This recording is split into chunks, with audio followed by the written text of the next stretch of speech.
If we don't have a capture system, that's where the Zeigarnik effect really can have a negative consequence, because all we're doing is using our brain power to, hold on to the things that we, needed to do. And by nature, you will remember those things, but it'll use up that mental RAM.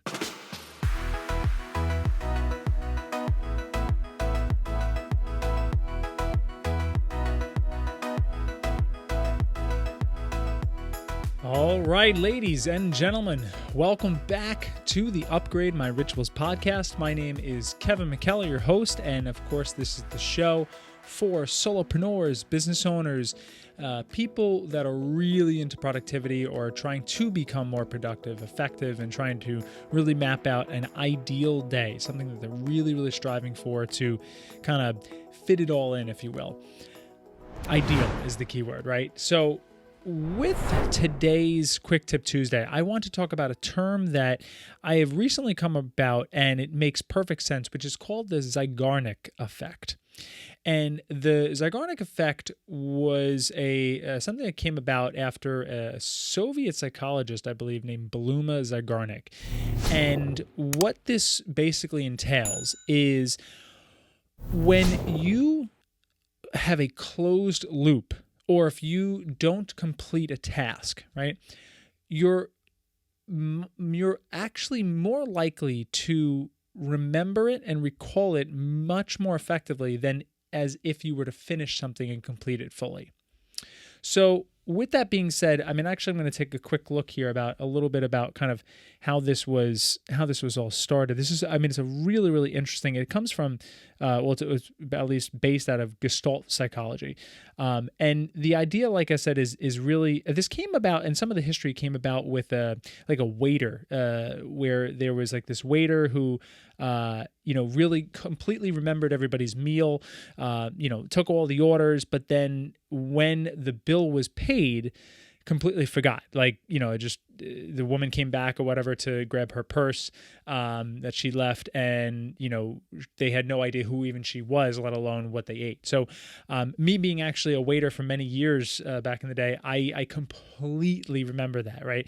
My open tables, I had a really good idea of who was where, who was eating what, but after they were gone, I had no brain power to even remember, because I was on to the next table, right? So that makes perfect sense. And I'd like to propose two ways we could look at the Zeigarnik Effect for your benefit. One, completely avoiding it, or two, engaging with it. So let's take a look at some of the hardships that come along with the Zeigarnik Effect. So for instance, if you are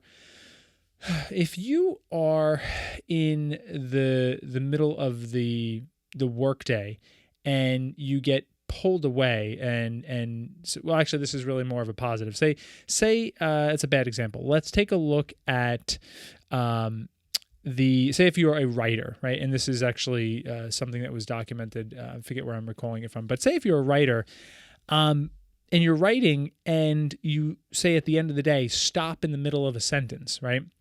If you stop in the middle of a sentence at the end of the day, the next day when you come down to sit at the keyboard, you're going to be so much more likely to remember kind of where you were, but not only where you were, the context of what you were, what paragraph you were working on, what chapter, and you can jump right back into that section so much faster and easier. So that's a really positive way that we can kind of leverage the Zeigarnik Effect.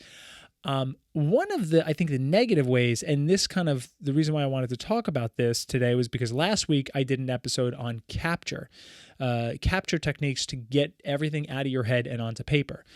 So what's interesting is that this is some of the ways that we can kind of this really won't help us.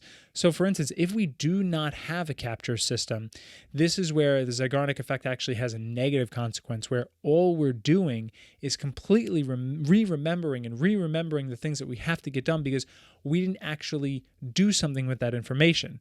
We didn't complete the information. Whether it's actually completing the task, Usually that's actually not the case because it's more than a simple phone call or more than just a simple email. It's, a project that we're working on, many tasks. So it has to be at least written down. But remember, once you capture it and write it down somewhere or put it into a digital capture system, it's out of your head. So it's kind of the task of remembering what you needed to do is gone. It's out. So that is, if we don't have a capture system, that's where the Zeigarnik Effect really can have a negative consequence, because all we're doing is using our brain power to, hold on to the things that we, needed to do. And by nature, you will remember those things, but it'll use up that mental RAM.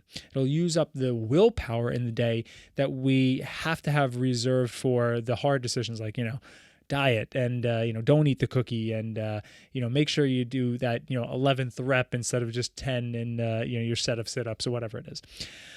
So that is a very quick tip Tuesday and basically a very fast, brief kind of exploration of the Zeigarnik Effect.